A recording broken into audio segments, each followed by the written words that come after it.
opinar.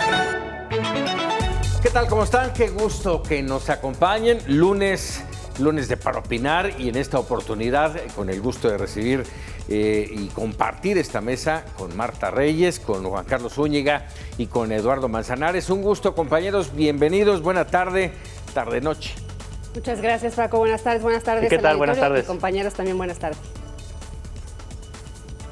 Buenas tardes. Gracias. Bueno, vámonos rápidamente con los temas. Hoy dos especialmente. El tema, caray, en los pocos meses que tiene este año hemos hablado ya mucho de masacres, de ejecuciones en Michoacán concretamente, por no hablar de todo el país, pero en donde se ha dado la inseguridad y la violencia en todo el país. Y bueno, lo de hoy arrancando justamente con el tema de la inseguridad y la violencia, Michoacán, lo ocurrido en la madrugada de domingo para lunes en Las Tinajas, allá en Sinapecuaro, en un palenque clandestino, y lo que se mencionó en un principio como una balacera y que finalmente terminó en ejecución hasta este momento de 20 personas. Pero agregado a eso, agregado al fusilamiento que se vivió allá en Michoacán, concretamente en San José de Gracia, al inicio del mes de marzo. Bueno, y hoy, primero, el presidente no toma el tema, le tienen que preguntar ya de salida, y alcanza a regalarle casi 2 minutos de su atención al tema de las masacres y la inseguridad en el país. ¿Cuáles son sus prioridades? ¿Sí? Esto es lo que está, déjenme decirlo así, matando a México. Marta. Fíjate que tocas exactamente el punto más complicado de lo que está pasando, Paco, y lo expresas bastante concretamente. El presidente no habló de ello y cuando se le pregunta dedicó, como tú dices, casi 2 minutos y medio al tema, pero eso sí, a mí me llamó la atención que estuvo más de 35 minutos hablando de Eugenio Derbez y su apoyo a estas voces que piden la cancelación del Tren Maya, y es justamente lo que uno dice, ¿dónde están las prioridades del presidente? En el tema de la revocación de mandato, en el Tren Maya, lo estuvo en el Aeropuerto Internacional Felipe Ángeles. ¿En el avión? En el avión presidencial, exactamente, y el presidente comentó y contestó, me parece un poco hasta molesto, y diciendo fue una masacre entre grupos del crimen organizado, como otra vez colocando como si fuera algo ajeno al gobierno y a las competencias del gobierno federal el atender estos temas. Sabemos que es entre el crimen organizado, pero ¿qué instancias gubernamentales están realmente frenando estos niveles de violencia y sobre todo terminando con los niveles de impunidad que nos mantienen a los mexicanos en vilo, Paco? Posiblemente sí sea, y bueno, seguramente es una confrontación entre pares, entre cárteles, pero sí lo es. Que no se nos olvide que fue en un escenario público, en un palenque, en una pelea de gallos, en donde había seguramente mucha gente inocente, y eso es lo que nos debe de preocupar, y el gobierno tiene obligación, hasta donde yo tengo entendido, tiene la obligación de garantizar la seguridad de los mexicanos. Juan Carlos. Un palenque clandestino es lo que se ha manejado, la información que se ha dicho, que es un palenque clandestino. Ahí está otra irregularidad que le tocaría al gobierno de Michoacán investigar. A mí, con respecto a lo que declaró el presidente esta mañana, una vida de un delincuente o una vida de un integrante del crimen organizado no vale menos que la vida de cualquier ciudadano de este país. Claro que ambas muertes duelen, pero no es justificable de ninguna manera que la autoridad quiera justificar este tipo de hechos con base en que participaban en grupos de la delincuencia organizada. Es costumbre en este país desde hace muchos años que las fiscalías estatales y la Fiscalía General de la República, pero más las autoridades estatales, cuando asesinan a una persona, le sacan todo su historial. Es que tenía una orden de aprehensión por robo, es que en tal año estuvo en la cárcel por esto, es que tal época perfectamente robó esto. Inclusive hay casos en donde el ejecutado no tiene ningún antecedente penal, pero le sacan los antecedentes penales de sus hermanos, de sus parientes, de sus compadres. Es que su hermano es tirador, es que su primo hermano trabaja para tal célula del cártel o había fulano bebido, de tal. o estaba en un bar, o cualquier cosa que pudiera justificar y lavarle las manos a la autoridad, Juan Carlos. Exactamente, pareciera que trataran de decirnos a los mexicanos que como eran malosos, pues no tienen derecho a tener justicia, ellos como víctimas y también sus familiares como deudos. Entonces yo me centraría en esa parte, la minimización del hecho que es sumamente sangriento. Un muerto es mucho, 19 pues es una 20. barbaridad de personas, y luego además para saber, 20, exacto, 20, murió otro, 17 hombres y 3 mujeres. Así es. Y además, ¿cómo podemos saber si estaban involucrados o no? Independientemente si estaban involucrados o no, es un asunto que se debe investigar, es un asunto que debió preverse, y no se vale decir que estaban involucrados en el crimen organizado. Como seres humanos tienen derecho como cualquier otra persona. Sí, y además estamos hablando de una zona muy complicada, Exacto. Michoacán, Estado de México, Jalisco, Guanajuato, en donde hay, y lo hemos planteado aquí muchas veces, el tema de la confrontación por la plaza o por las plazas con el cártel Jalisco Nueva Generación, Lalo. Sí, no hay que olvidar y hay que recordar cuando el propio Ejecutivo presenta a la Guardia Nacional, parte del discurso en un salón de clase fue que los delincuentes también son seres humanos y que tienen derechos. Hoy lo minimizó de una manera completamente absurda e irresponsable.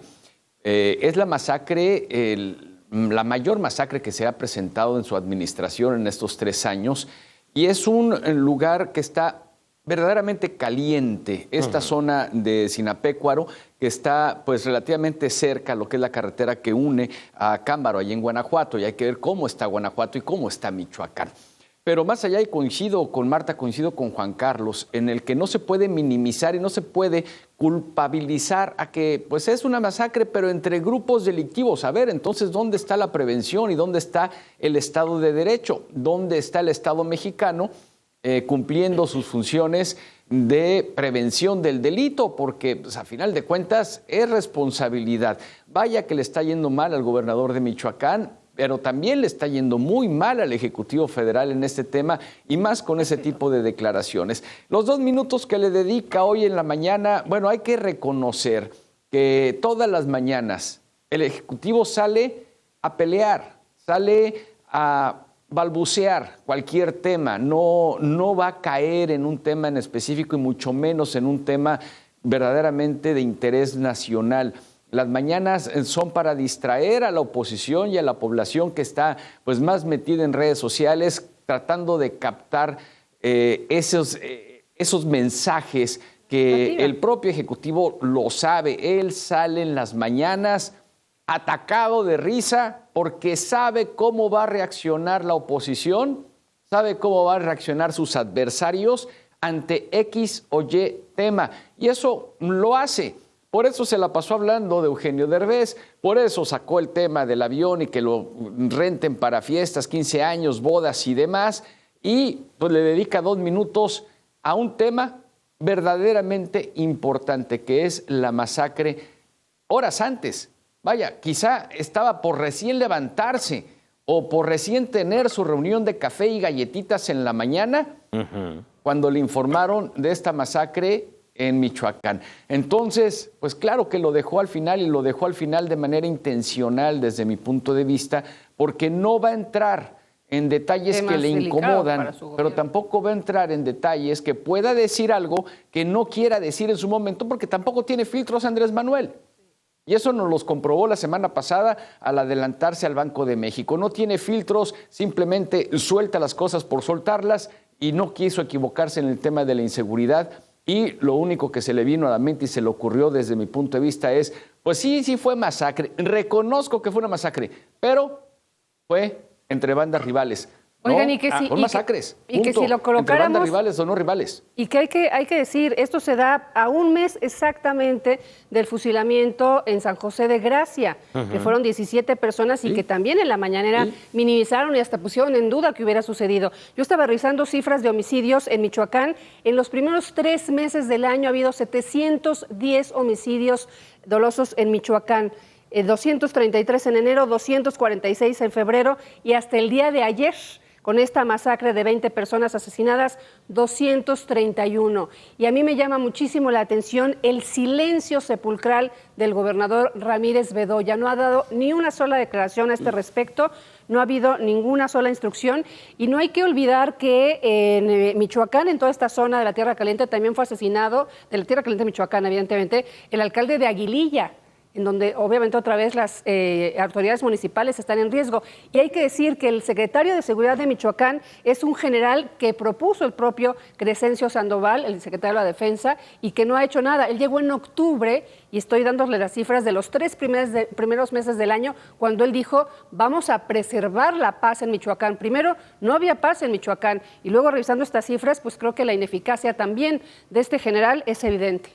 Sí, a ver, hemos tenido la oportunidad de platicar aquí con el gobernador de Michoacán y la realidad es que es muy fácil, y lo hemos dicho no solamente del gobernador de Michoacán, sino de muchos otros candidatos, sobre todo, a buscar una posición de ese tamaño en diversos estados del país. Es muy fácil tener la radiografía del problema, en este caso de seguridad en su entidad, de decir es que fulanito no ha hecho las cosas como debería, cuando yo llegue voy a poner orden, y la realidad los rebasa. Es lo que ha pasado con Ramírez Bedoya, lo ha rebasado entre cárteles del narcotráfico, maestros, bloqueos, todo lo que tiene encima Michoacán es terrible, no tiene por dónde empezar ni tiene herramientas para terminar. Pero bueno, aquí el punto es, hablabas hace un momento del número de homicidios en Michoacán. Yo hablaría incluso del número de desaparecidos en lo que va de la administración, cerca de 100,000 desaparecidos. No es un tema menor el tema de la seguridad en el país, y justo cuando se da esta masacre en Michoacán, ¿sí?, aparece el fin de semana en Animal Político, si no mal recuerdo, esta nota en la que se menciona a Ricardo Mejía, el subsecretario de Seguridad Pública Federal, pidiendo permiso para ausentarse, ya no digas por vacaciones, que bueno, todo el mundo tiene derecho, no, porque tiene que ir a Coahuila a apoyar la revocación de mandato. Ese es el tema de interés, la seguridad no les importa ni tienen cómo solucionarla. ¿Es así? ¿Lo ves así, Eduardo? Sí, así lo veo, y esto es de las cosas verdaderamente irrisorias o inverosímiles, Paco. Yo no puedo entender cómo uno de los responsables de la seguridad dice, pues es que me voy a promocionar la revocación de mandato, cuando ya hay incluso un mandato de la Suprema Corte de Justicia de la Nación de que ningún servidor público puede hacer promoción sobre esta. Los únicos que pueden hacerle promoción es el propio Instituto Nacional Electoral. Pero vaya, estamos hablando de irresponsabilidad gubernamental. Estamos hablando de una falta, que es lo más riesgoso desde mi punto de vista, una falta de Estado de Derecho en México, a pesar del discurso oficialista desde el púlpito de Palacio, en donde dice que ya vivimos en un Estado de Derecho, en un Estado de chueco.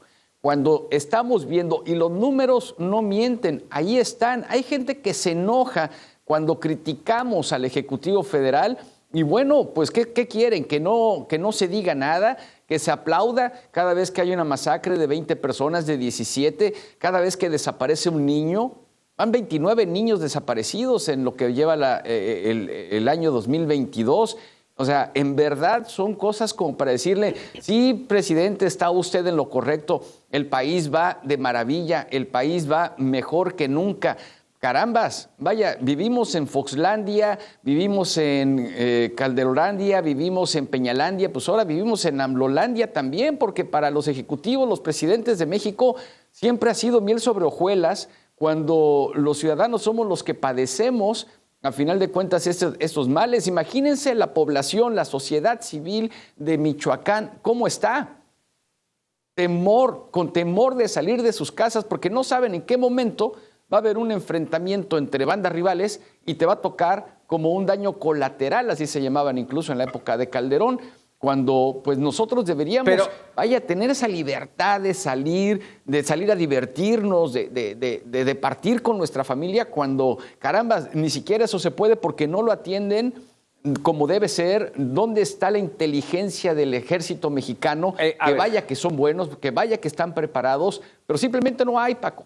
Sí, y yo te agregaría la inteligencia y la Fiscalía General de la República, porque si hablaba yo del secretario de Seguridad Pública Federal que pide permiso para ir a promocionar la revocación de mandato, tenemos al fiscal general de la República metido, verdaderamente metido en solucionar sus temas personales, sus venganzas personales, Juan Carlos.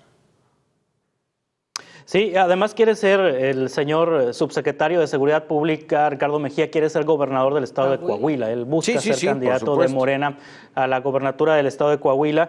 A mí me parece que tanto peca el que mata la vaca como el que le agarra la pata. Es decir, es responsable su jefa, la secretaria de Seguridad. ¿Por qué le da permiso la secretaria de Seguridad?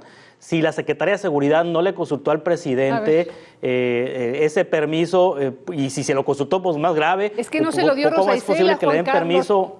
No se lo dio Rosa Isela, se lo dio el presidente. Esto es un interés y un capricho del presidente, eso hay que decirlo. Y aunque haya, como dice Eduardo, que hay gente que se enoja porque hablamos mal de esta administración, no es que hablemos mal, son cosas que están sucediendo. La consulta de revocación de mandato evidentemente es un derecho que tenemos la sociedad en una participación de democracia, en una consulta de participación ciudadana, de democracia participativa era el término.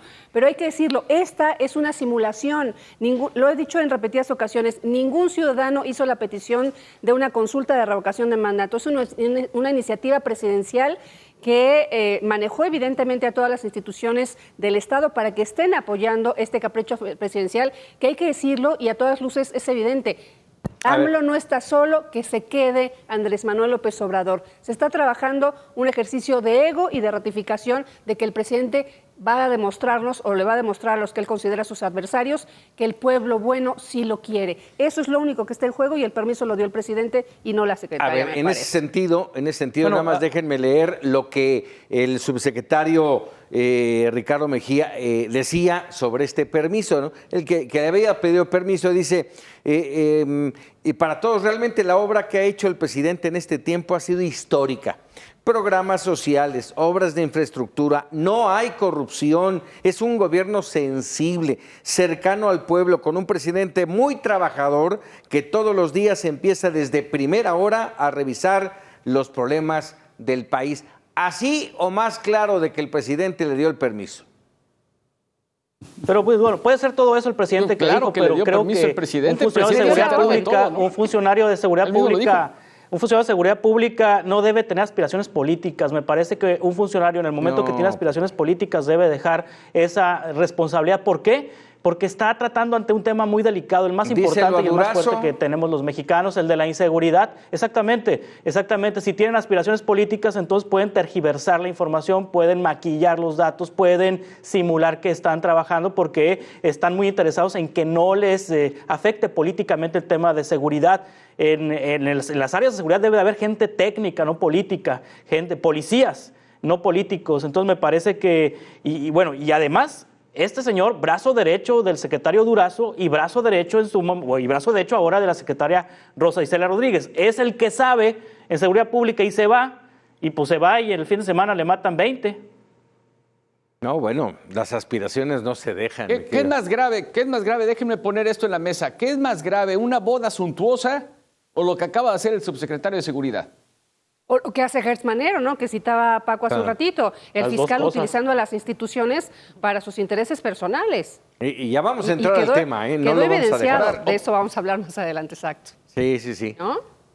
Porque ahora resulta que es más grave tener una boda suntuosa, como el caso de Santiago Nieto, que no lo aplaudo tampoco, pero es más grave la boda suntuosa que ameritó el despido de inmediato, prácticamente al día siguiente, y este caso en el que se va el encargado prácticamente de la inteligencia de la seguridad pública del país, porque la secretaria pues es la secretaria, es la que va a dar la cara, la que va a dar informes, no el trabajo operativo como tal. Ahora resulta que se va el que sabe de la seguridad pública a promocionar al presidente.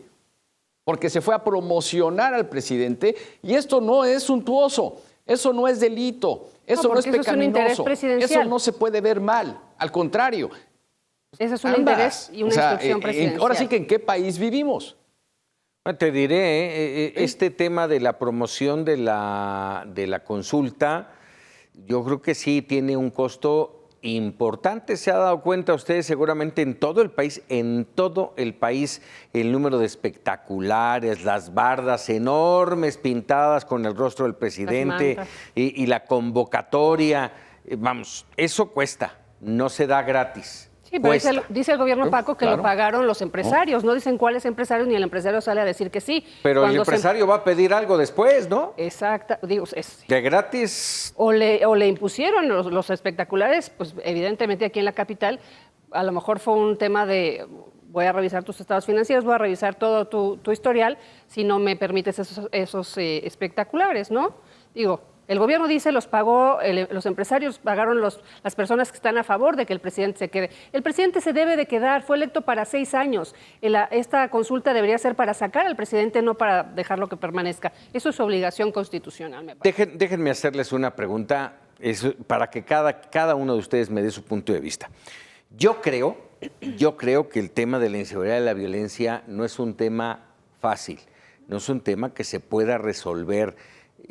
Pero sobre todo no se puede resolver si ni siquiera se hace el intento de hacer algo. Yo no veo intentos, veo el tema muy, muy complicado.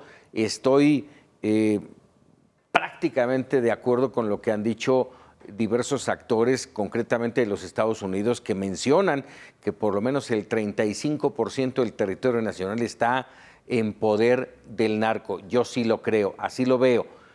¿Qué tendría que hacer la autoridad? ¿Qué tendríamos que hacer los mexicanos para recuperar la paz? Marta. Creo que se ha mencionado mucho, Paco. Evidentemente, pues habla de que se están haciendo esfuerzos en materia de tener a la Guardia Nacional, de tener al Ejército. Lamentablemente los tienen amarrados de las manos. Hay presencia, pero sin posibilidad de acción en una estrategia de instrucción presidencial hacia lo que hemos hecho mucho, abrazos y no balazos. Y creo que el tema de cómo solucionarlo, cómo comenzar a solucionarlo es, y se ha dicho mucho, decía yo, el debilitar las estructuras financieras de los propios cárteles del narcotráfico, que de eso no se ha hecho absolutamente nada aquí en México. Cuando vemos que hay acciones, son congelamiento de cuentas de Estados Unidos a empresas que tengan negocios con cárteles del narcotráfico, pero en México, que yo recuerde, no ha habido ninguna acción que debilite económicamente, me parece, a los cárteles. Mientras no se haga eso, seguirán mandando, porque lo vemos, las armas que tiene el crimen organizado, la organización que tiene el crimen organizado, supera en mucho al Estado mexicano. Eduardo. Yo considero que lo primero que debe hacer el Estado mexicano es reconocer el error, Paco. Desde que fue candidato, presidente electo, Andrés Manuel aseguró: desde el primer día de mi gobierno se va a acabar esto porque yo soy así, porque se van a atacar las causas y porque a final de cuentas él abrió la boca. Y él dijo que a partir del primer día de su mandato las cosas iban a mejorar, cuando nos hemos dado cuenta que no. El problema es grave y lo que le sigue de grave, sí. Que hay que atacar las causas que originan la delincuencia, la inseguridad y la violencia, sí, pero el atacar las causas lleva tiempo. El atacar las causas es un proyecto a mediano y largo plazo. Sobre todo nos si lleva tienes, más de Lalo, una generación, o nos llevaría más. Sobre todo, Lalo, Sí. si tienes ubicadas esas causas, porque una cosa es decir, es que el desempleo y la pobreza, a ver, espérame, hay otras causas que no estás viendo. No. Claro, sí, no. El criminalizar la pobreza, ese es uno de los graves errores que ha cometido en su discurso Andrés Manuel desde mi punto de vista, porque si no estaríamos hablando que el 60% de la población pues es potencialmente criminal o delincuente, y ese es un absurdo, es una barbaridad. Pero se pueden ir haciendo cosas. Lo que no está haciendo el Estado mexicano, y coincido con Marta, es de que no se está atacando a las finanzas de los cárteles, no se está atacando con inteligencia militar a los cárteles. Tal parece ser que el Ejecutivo Federal está haciendo caso a Epigmenio Ibarra, porque él tiene una idea, Epigmenio, cuando critica la administración de Felipe Calderón, que prácticamente responsabiliza al que se haya sacado a las calles, al ejército, a los tanques, a los helicópteros, de que el crimen organizado haya comprado armas para poder atacar a esos helicópteros, a esos tanques, a esos carros blindados. Desde mi punto de vista es un error. Pero, ¿por qué? Pues porque se tiene que sacar, porque ellos tenían este armamento. Independientemente o más allá de esto, lo que debería hacer el gobierno es trabajar con inteligencia, pegarle a las finanzas de los cárteles, a final de cuentas pegarle a los capos, pero no nada más al de arriba, sino al del medio y al de intermedio, cuidar el efecto cucaracha y trabajar en círculos concéntricos, que eso a final de cuentas no lo ha hecho, pero tampoco lo han hecho ni Felipe Calderón, ni lo hizo Peña Nieto, pero tampoco lo está haciendo Andrés Manuel. O sea, a final de cuentas es como que voy a barrer y lo voy a meter abajo de la alfombra porque va a pasar mi suegra y no quiero que vea la tierra. Tal parece ser que así están actuando ahora también. ¿Coincides, Juan Carlos? Sí, coincido con todo lo que han mencionado. Yo agregaría un concepto que ha sido muy manoseado por los políticos, y digo manoseado porque lo presumen mucho y no lo llevan a cabo, la transversalidad.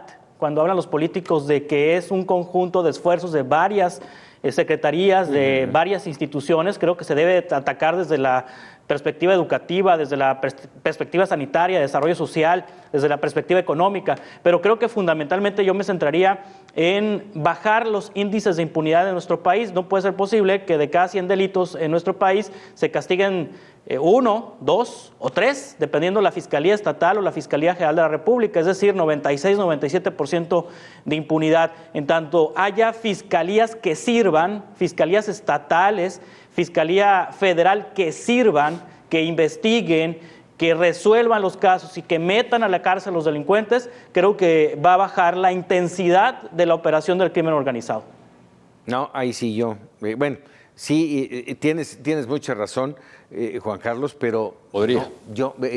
No veo la solución en prácticamente ninguna de las cosas que han mencionado. Tal vez un poco el tema de la financiación, el cortarles el financiamiento, pero es muy fácil decir, vamos a cortarles el financiamiento. ¿Cómo? ¿De qué manera? ¿Quién se encarga? ¿Quién se encargaría de cortarles ese flujo económico que es tan importante? Y ojo, estamos hablando de un crimen organizado que se ha expandido, que ya no nada más es el narco, es el secuestro, es el huachicoleo, es un chorro de cosas y dices, ¿cómo acabarlo, Marta? Pero justamente creo que regresamos al asunto de la impunidad. Paco. Creo que sí, exactamente. Yo creo que hemos tocado puntos que tendrían que conjuntarse. No creo que el gobierno federal, la verdad, esté de alguna forma no queriendo hacer nada. Me parece que la estrategia es equivocada porque no hay un engranaje institucional que permita justamente trabajar en contra, y repito mucho, del crimen organizado, que ellos sí están bien organizados, que eso es lo que hay que resaltar. Y me parece que tiene que ser el asunto de las estructuras financieras, el tema de la impunidad, todo junto, porque obviamente la capacitación policial, el fortalecimiento de los cuerpos de seguridad y dejar actuar incluso al ejército, que lo tienen afuera igual que lo tuvo Felipe Calderón, pero lamentablemente lo tienen, y repito, amarrado de las manos, porque ahí está el ejército, ahí está la Guardia Nacional, pero realmente no han hecho absolutamente nada. Sin olvidarnos, ya tenemos apenas 30 segunditos, sin olvidarnos de la corrupción al interior de estos cuerpos que acabas de mencionar, Marta. No hay que olvidar esa parte, ¿eh? No todos, totalmente de acuerdo, no son todos, pero ahí están. Juan Carlos. Sí, efectivamente. De hecho, hace unos días analizábamos el tema de los problemas que tienen los transportistas en las carreteras del país. Así es. Y aseveran que ya los integrantes de la Guardia Nacional están como los policías federales de caminos, de la desaparecida Policía Federal de Caminos, que en cada carretera que cruzan, en cada autopista que transitan, están ya los guardias nacionales extorsionando. Militares o no militares, policías federales o no policías federales, continúa y persiste el tema de la corrupción y la colusión también con autoridades locales. Creo que es un tema inacabado el de la corrupción, que también contribuye a que haya un alto índice de impunidad. Y el que no lo matan, porque ha habido 88 asesinatos de policías, ayer uno calcinado en Zacatecas. Así es. Van 16. Terrible la situación. Y bueno, nada más déjenme concluir.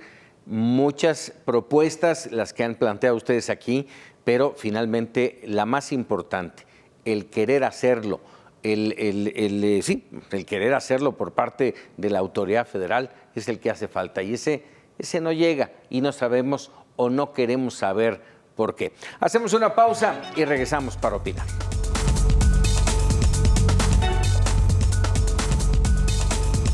Ya estamos de regreso para opinar. Otro tema sin duda polémico es el del Tren Maya. Lo hemos trabajado aquí ya muchas veces, pero lo que ha pasado en los últimos días ha levantado todavía más ámpula.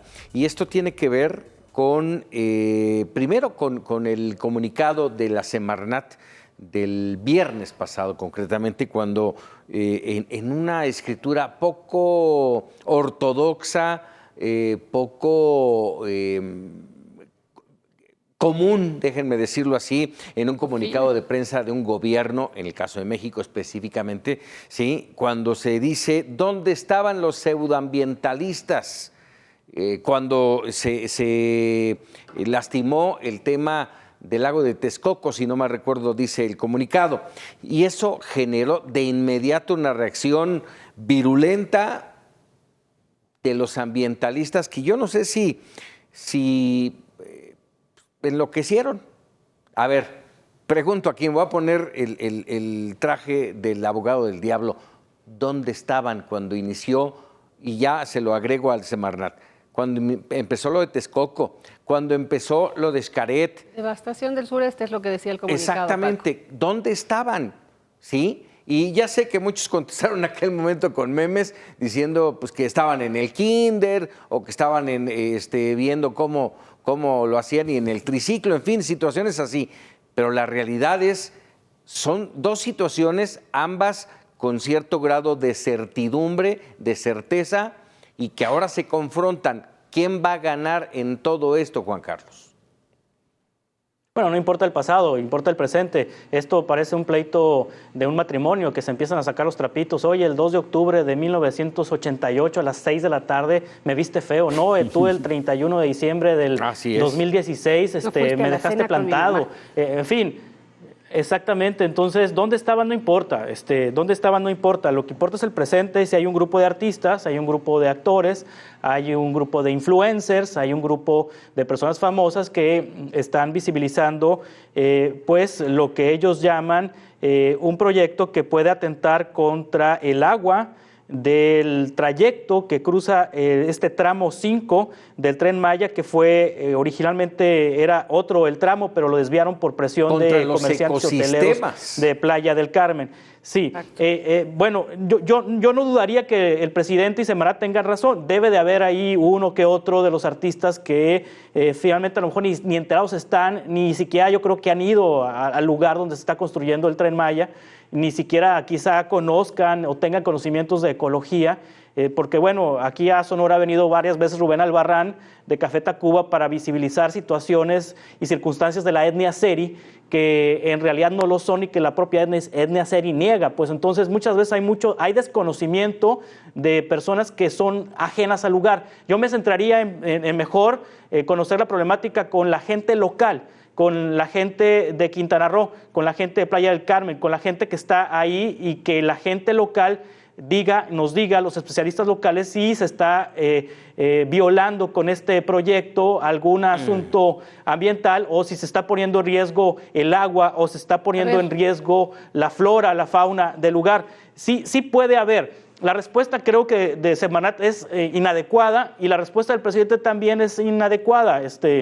Bueno, finalmente yo no creo que los 40 artistas sean expertos. Aprovecharon esta coyuntura, como ha pasado en otras veces. Cuando fue el movimiento Yo Soy 132 con Peña Nieto, candidato, salieron también un montón de artistas, y cuando ha habido por Ayotzinapa han salido artistas, y salen, cada cierto tiempo salen y abanderando una causa, abanderando una coyuntura, una circunstancia. Pero yo me centraría en consultar a la gente local. Y si no se ha consultado a la gente local, entonces eso me parece grave. Expertos locales todavía, ¿eh? Aquí hay que entender una cosa. Aquí el problema fue que los expertos locales han hablado y han manifestado muchos riesgos de toda la ruta del Tren Maya e incluso de esta modificación que apenas se hizo en febrero, justo como le mencionas, por presiones con los ejidatarios, con los dueños de las tierras, y sin mayor explicación se cesó al director de proyecto, se le dio a otra persona y entonces se cambió la ruta para terminar en tiempo y forma a los tiempos que ha prometido el presidente López Obrador. Los ambientalistas del Estado son los que han estado hablando y nadie ha querido escuchar. Los artistas que alzaron la voz no lo hicieron a título propio porque evidentemente muchos de ellos ignoran completamente el asunto ambientalista, no son especialistas en la materia. Pero ojo, hay que decirlo, aquí en México no escuchamos a quien no es famoso. Nos cuesta trabajo escuchar. Entonces, se les convocó a esos artistas porque son, de alguna forma, líderes de opinión, exactamente. Con muy poca información, muchos de ellos, porque como dices, no son especialistas, no han estudiado. Algunos han dado entrevistas donde dicen, estuvimos en reuniones como 6 o 7 Zooms para que nos informaran. Evidentemente, porque son voces que la gente va a escuchar o la gente va a voltear a ver más. Aquí el asunto es que sí se está poniendo en riesgo, de acuerdo a lo que dicen los ambientalistas, todo lo que es una de las reservas de agua dulce más importantes del mundo. Eso hay que decirlo. Y además podría estar en riesgo, que a mí me parece que el presidente podría tener la delicadeza y el interés propio de poder ir junto con su equipo a revisar todo esto que están asegurando los ambientalistas estatales, porque el suelo es muy endeble justamente porque está sobre cavernas. ¿Cómo es la delegación Álvaro Obregón aquí que está sobre cavernas? Sí. Constantemente hay derrumbes. Esperemos que el Tren Maya no se caiga y entonces el presidente pudiera ser responsable porque ignora estas voces. Sí, pero también hay que ver, podría ir el presidente y le van a vender la maravilla. No es que vaya a ir con alguien que local. Le diga, hay problemas. A reunirse con la gente local, con los ambientalistas locales, que son los primeros que alzaron la voz. Totalmente de acuerdo. Eduardo. Mira, Marta, Paco, Juan Carlos, yo no puedo entender el crecimiento de un país sin afectaciones al medio ambiente, sin afectaciones a intereses de terceros.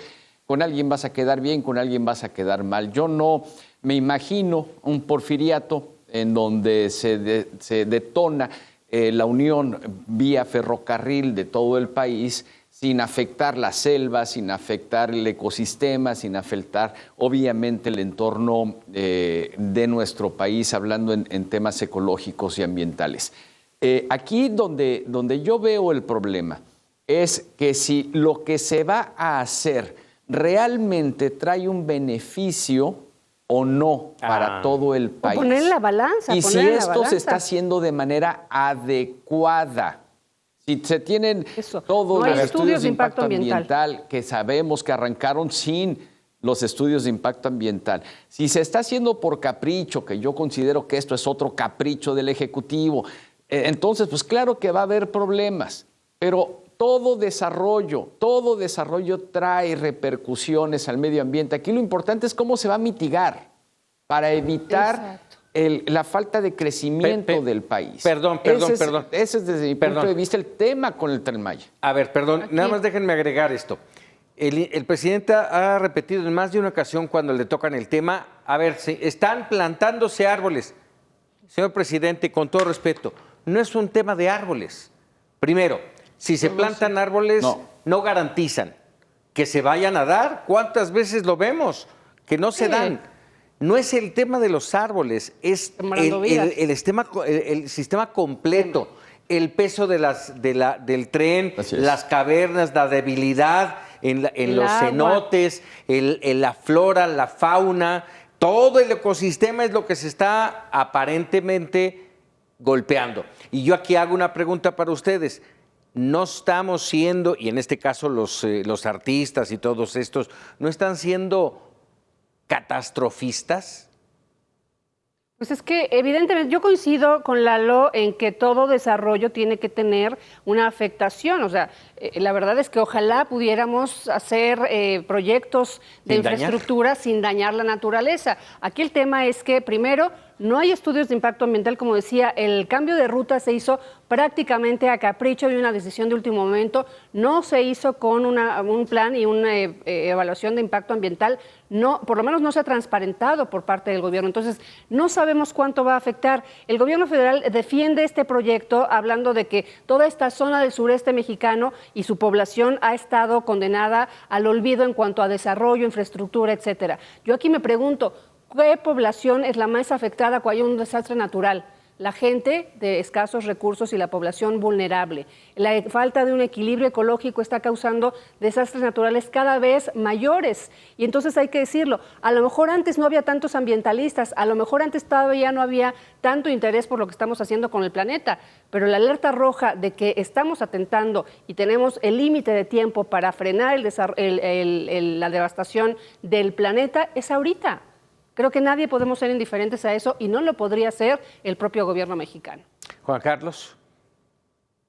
Bueno, está el ejército, ¿no? Incluido en esto. El tramo 5 lo va a construir el ejército. De hecho, hubo difusión de imágenes el fin de semana de cómo 75 ingenieros militares van en un convoy hacia este tramo 5 del Tren Maya para trabajar en esta área. Yo me imagino que el ejército no va a arriesgar su prestigio como institución, cometiendo algún error como el que pasó en la Ciudad de México con el metro que se desplomó, este tramo del metro que se desplomó. Yo me imagino que son los ingenieros militares de alguna manera su conocimiento es robusto y buscarán hacer la obra de una manera segura, Yo me imagino, si no es así, pues entonces vamos a perder hasta el ejército, no sé, ¿sí? Juan, yo desconozco, no soy lo dudo, ingeniero. Juan Carlos, pero déjame nada más comentar esto. Adelante. No lo dudo, pero déjenme comentar esto. Los soldados, el ejército mexicano está educado para obedecer órdenes, no para cuestionar las órdenes. A ver, déjame agregar. Si le dicen lo construyes, punto, no hay vuelta de hoja. Déjame agregar esto más, ya nada más para cerrar. Coincido con lo que decía Eduardo, coincido, Juan Carlos, que el ejército no va a arriesgar, pero va a cumplir. Por el otro lado, yo no soy ingeniero, no soy geólogo, no tengo toda la expertise o la materia. No sé si realmente es débil o endeble el suelo en la zona de Quintana Roo por este tema de los cenotes, no lo sé. Pero si esto fuera así y la solución es como dice el presidente, que no se está, ya no se va a construir sobre el piso, no, ahora lo van a hacer elevado. Mi lógica me dice, a ver, si vas a meter estas columnas enormes para soportar el tren, pues va a pesar más y vas a dañar mucho más. No lo sé, no sé qué piensen ustedes.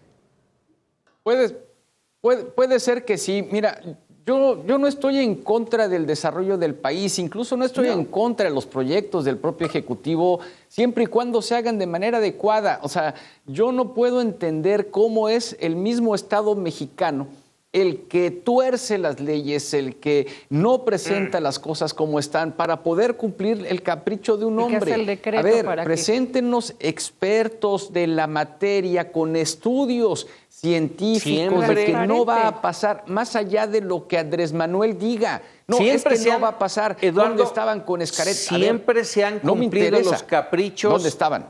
Siempre se han cumplido los caprichos de quien está en la silla presidencial. No, oye, siempre. Oye, pero nunca había habido un decreto en el que dijera que las obras gubernamentales no tienen que rendir. Diferente. ¿O sí? ¿Había habido algún decreto como el que se aprobó en el tema de que las obras gubernamentales por seguridad nacional tenían que ser aprobadas sin contratiempos en 5 días, etcétera? Nunca lo había habido. Falta transparencia. No. Pues ahí está, falta transparencia.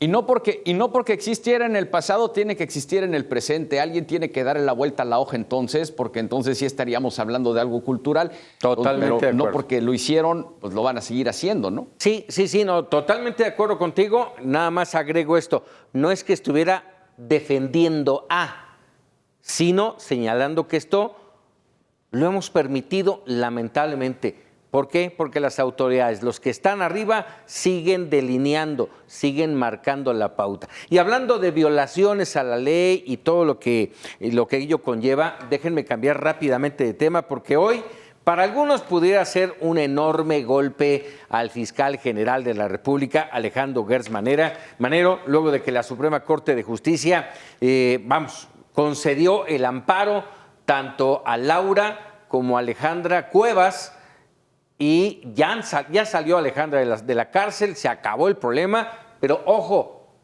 no se acaba el problema. Exacto. La Suprema Corte de Justicia tiene que,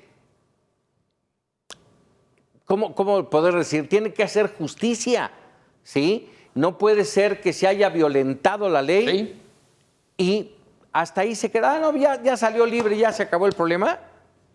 No sé qué piensen. Evidentemente, ahorita que estabas diciendo... No, tiene que haber consecuencias, tiene que haber consecuencias. No, adelante.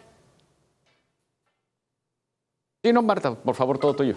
No, es que ahorita que yo escuchaba que Paco decía, se acabó el problema, afortunadamente en 2 segundos dijo, pero no se acabó el problema, porque evidentemente muchos medios calificaron esto como que se acabó el problema. No, a ver, espérenme. Evidentemente el fiscal Gertz Manero ha utilizado las instituciones de manera facciosa. Evidentemente el fiscal ha violentado los derechos humanos de 2 mujeres. Entonces no se ha acabado el problema. Se acabó el encarcelamiento de estas mujeres que, de acuerdo a la propia ley, porque así lo determinaron los ministros de la Suprema Corte de Justicia, que es la máxima instancia en el país, que esta mujer no tenía la obligación, ni las facultades, ni las condiciones de ser responsable de la vida de su cónyuge. No por ser mujer, además. No por ser mujer, exactamente. Se habló muy claro del tema, que algunos ministros proponían la perspectiva de género, justamente porque el tema de los cuidados se centra en que las mujeres somos las encargadas de cuidar, y eso afortunadamente tendría que estar, se está cambiando. Pero no fue el principio que siguieron los ministros para determinar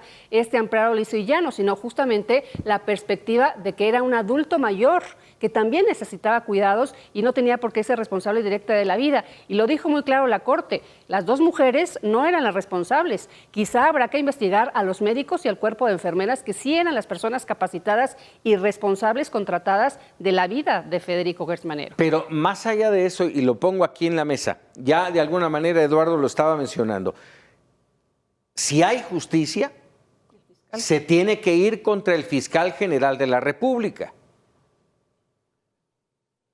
¿Quién es el encargado de hacerlo? ¿La Corte? ¿Tendría que haber contrademanda? ¿O quién y si se quiere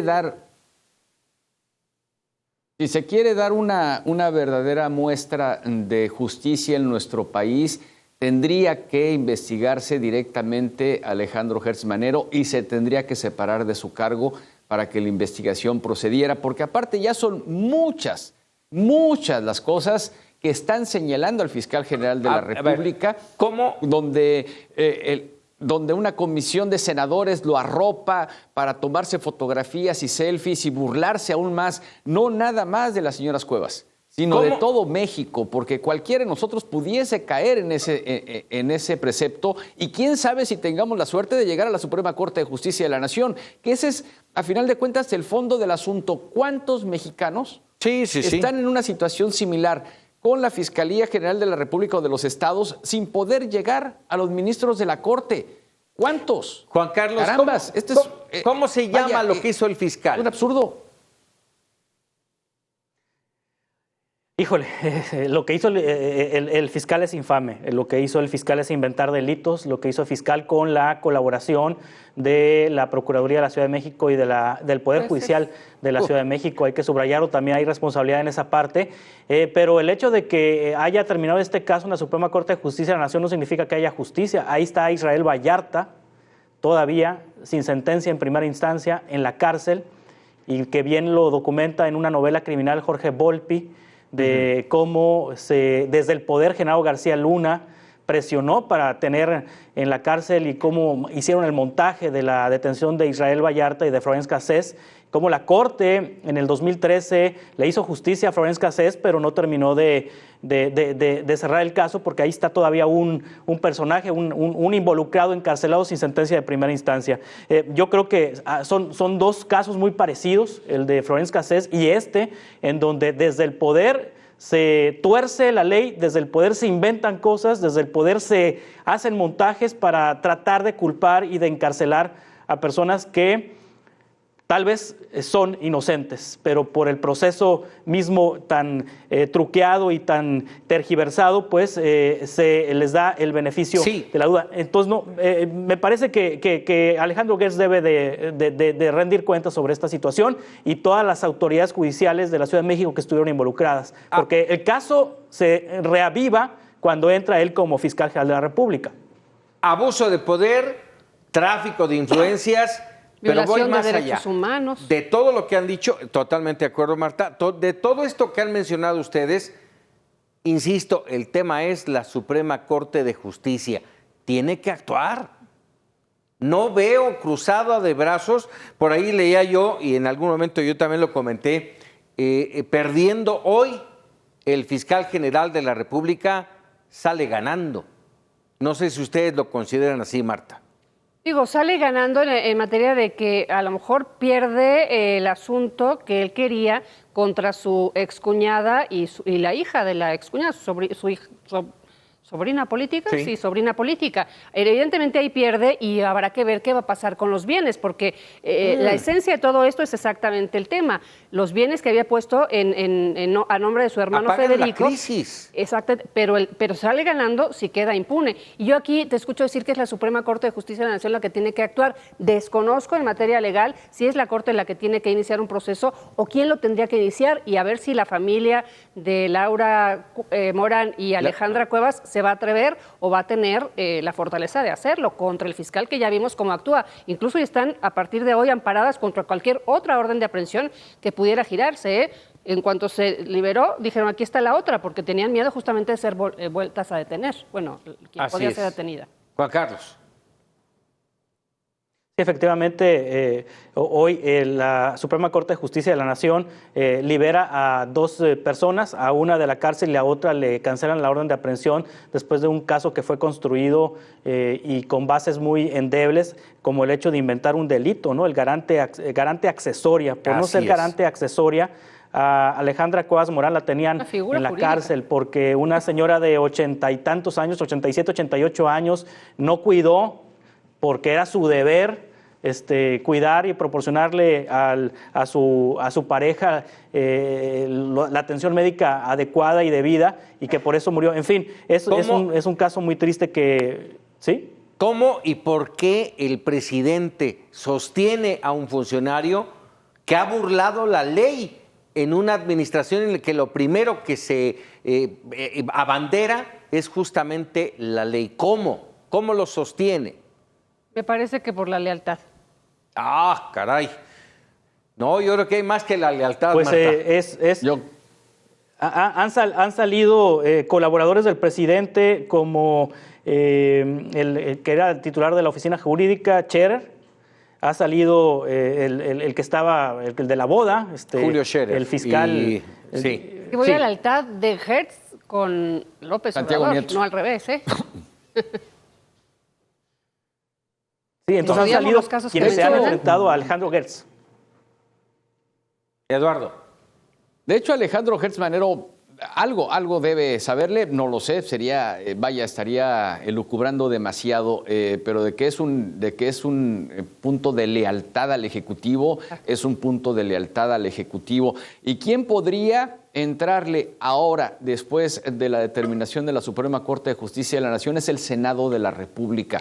El Senado de la República tiene la facultad legal para poder llamar a cuentas al fiscal general y solicitarle su renuncia por gravedad de lo que está sucediendo. Vaya, o sea, ¿es un juego de lealtades o de conveniencias? De los dos. Creo que de las dos. ¿De plano? De las dos. No me sigue sonando, no me hace sentido el tema de las lealtades. ¿Qué otra en cosa política lealtad? O sea, lo hemos visto, la lealtad a ciegas que le profesan al presidente y que el presidente agradece, pues manteniendo a los funcionarios, ¿no? Y con otros. No sé. Vaya, Paco, ¿qué más lealtad quieres de investigar los probables actos de corrupción de la CONADE, pidiéndole a la titular de la CONADE que investigue los actos de corrupción. No, pero Eso se llama no se me lealtad. hace, perdón, Eso se no llama se me hace un vender tema de atole lealtad. con el dedo, eso se... ¿Tú qué ves, Paco? Yo veo ahí, insisto, conveniencia, ¿sí? Tú me pusiste aquí, lo que tú me digas yo lo hago. No es una lealtad.